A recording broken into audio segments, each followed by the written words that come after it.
Aduh, bagian kartu kreditku kok besar kali. Kenapa nih ya? Kenapa bang? Ini bang, bagian kartu kredit bulan ini bisa besar kali, padahal aku nggak pakai untuk apa-apa loh. Abang pengguna baru kartu kredit? Iya, saya pengguna baru kartu kredit. Pernah terima telepon dari pihak yang mengaku penyedia kartu kredit atau dari pihak bank? Pernah banyak sih bang. Terus ada minta data pribadi atau menyerahkan kode CTP? Ada sih. Kemungkinan kartu kredit abang sudah digunakan pihak lain bang. Aduh, terus gimana dong?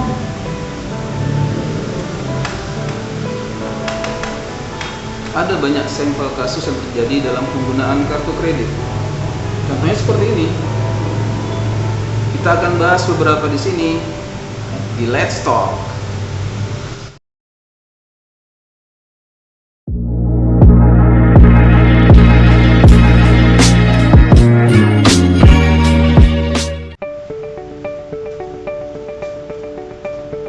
Assalamualaikum sobat semua.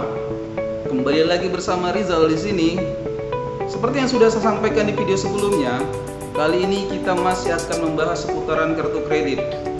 Kita akan membahas bagaimana mengantisipasi berbagai bentuk penawaran-penawaran atau telepon-telepon yang nantinya akan membuat tagihan kartu kredit Anda membludak.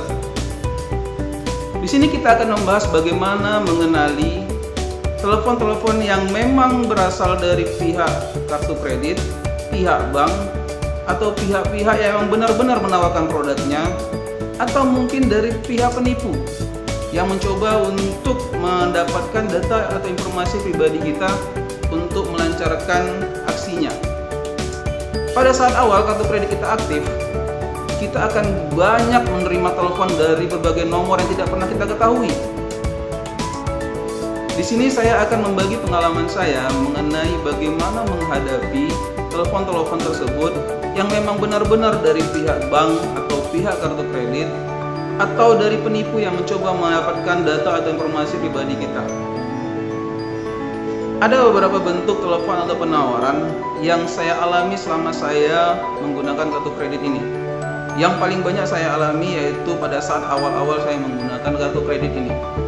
Yang pertama, biasanya pihak kartu kredit atau pihak bank yang bersangkutan dengan kartu kredit kita akan menghubungi kita untuk memastikan penggunaan kartu kredit kita, lalu memberikan informasi-informasi yang penting.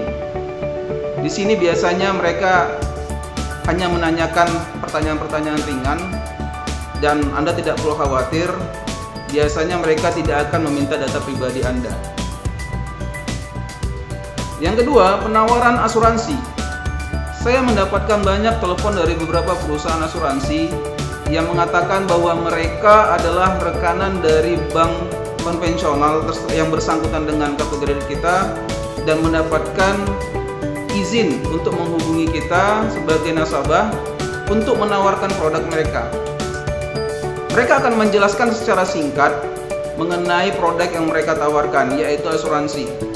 Mereka akan menawarkan biaya harian yang cukup murah menurut mereka. Tapi jika dikalikan dalam sebulan, maka kita akan mendapatkan biaya yang tinggi yang akan ditagihkan ke tagihan kita. Di sini kita harus benar-benar memahami produk seperti apa yang akan kita ambil, produk seperti apa yang harus kita tolak. Kalau saya pribadi, jika saya ingin membeli sesuatu, setidaknya saya harus tahu itu produknya jelas atau enggak. Terlebih ini perusahaan asuransi.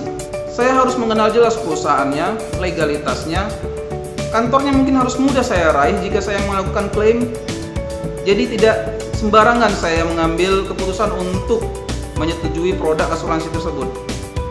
Jadi jika saya ditanya, apakah saya akan mengambil produk asuransi yang ditawarkan hanya melalui telepon? Ya, saya akan menjawab tidak. Tentunya saya akan lebih memilih perusahaan asuransi yang lebih mudah saya jangkau dan lebih jelas statusnya. Kembali kepada Anda, apakah Anda tertarik dengan produk tersebut? Jika Anda memang benar-benar tertarik, saya sarankan untuk benar-benar memahami produk tersebut.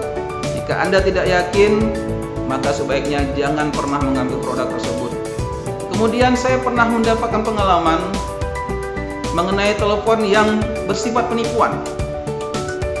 Pada awalnya dia menelepon mengatasnamakan bank konvensional dari kartu kredit yang saya gunakan.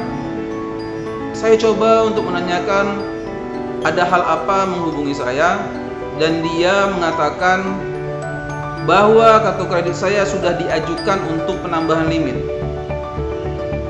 Saya yang saat itu menggunakan kartu kredit saya juga sebagai modal usaha, merasa ini adalah sebuah keuntungan buat saya.